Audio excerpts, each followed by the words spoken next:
ಕಡಲ ತೊರೆ ಬಂದು ಕಾಲನ್ನ ತೇವಗೊಳಿಸಿ ತಾನು ತಂದ ಮರಳನ್ನ ದಡಕ್ಕೊಪ್ಪಿಸಿ ಹೋಗ್ತಾ ಇತ್ತು.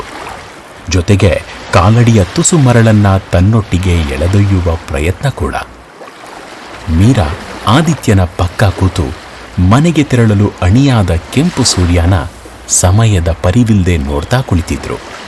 ಇಳಿ ಸಂಜೆಯ ತಂಪು ಗಾಳಿ, ಅಪರೂಪಕ್ಕೆ ಅಲ್ಲಿ ಇಲ್ಲಿ ಕಾಣುವ ಜನಗಳು, ಕಣ್ಣು ಮುಚ್ಚಿದ್ರೆ ಅಲೆಗಳ ಸದ್ದು. ಅದೊಂದು ಧ್ಯಾನದ ಸ್ಥಿತಿ. ಆದಿ, ನಿಂಗ್ಯಾಕೋ ಈ ಸಮುದ್ರ ಅಂದ್ರೆ ಅಷ್ಟಿಷ್ಟ? ಕೆಂಪು ಸೂರ್ಯನ ವಿದಾಯಕ್ಕೆ ಹೊನ್ನ ಹೊತ್ತು ತರುತ್ತಿದ್ದ ಅಲೆಗಳನ್ನೇ ನೋಡ್ತಾ ಕಳೆದು ಹೋಗಿದ್ದ ಆದಿ ತುಸು ಕ್ಷಣ ಬಿಟ್ಟು ಹೇಳ್ದ, ಕಡಲೆಂದರೆ ಪ್ರೀತಿ, ಭರಿಸಲಾಗದೆ ಹೊರಹೊಮ್ಮುವ ಹುಣ್ಣಿಮೆಯ ಪ್ರೀತಿ, ಯೌವನದ ಹುಚ್ಚೆಬ್ಬಿಸುವ ಪ್ರೀತಿ, ಪ್ರೌಢದ ಪ್ರಬುದ್ಧ ಪ್ರೀತಿ, ವಿರಹದಲ್ಲಿ ಸಂತೈಸುವ ಪ್ರೀತಿ. ಇದ್ದಕ್ಕಿದ್ದಂತೆ ಕವಿಯಾದ ಆದಿ ಮಾತು ಕೇಳಿ ಆಶ್ಚರ್ಯದಿಂದ ಅವನನ್ನೇ ದಿಟ್ಟಿಸುತ್ತಿದ್ಲು ಮೀರಾ. ಆದಿ ಕೇಳ್ದ, ನಿನ್ ಹೆಸರಿನ ಅರ್ಥ ಏನು? ಮೀರಾ ಪ್ರಶ್ನೆಯನ್ನ ನಿರ್ಲಕ್ಷಿಸಿ, ಇನ್ನು ಹೇಳು, ನಿನಗೇಕಿಷ್ಟ ಕಡಲು? ಅಂತ ಏನೋ ಯೋಚಿಸಿ ಮತ್ತೆ ಹೇಳ್ದ, ಸೂರ್ಯನ ಉದಯಕ್ಕೂ ವಿದಾಯಕ್ಕೂ ತನ್ನನ್ನೇ ಅರ್ಪಿಸಿಕೊಳ್ಳೋ ರೀತಿ ಇಷ್ಟ. ಸೂರ್ಯ ಕಡಲನ್ನ ಸಂಪೂರ್ಣ ಆವರಿಸಿದ್ರೂ ಕಡಲ ಆಳ ಅವನಿಗೂ ಅಪರಿಚಿತ ಅಲ್ವೇ? ಅದೆಷ್ಟು ಅಗಾಧ, ಗಾಢ, ನಿಗೂಢ.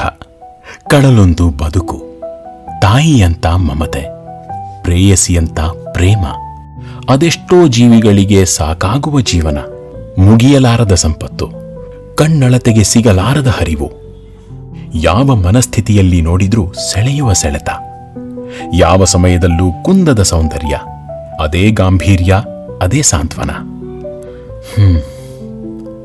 ಕಡಲ ಸೌಂದರ್ಯಕ್ಕೆ ಸಾಕ್ಷಿಯಾಗಿ ಮೌನವಾದ. ಬರೀ ಅಲೆಗಳ ಸದ್ದು.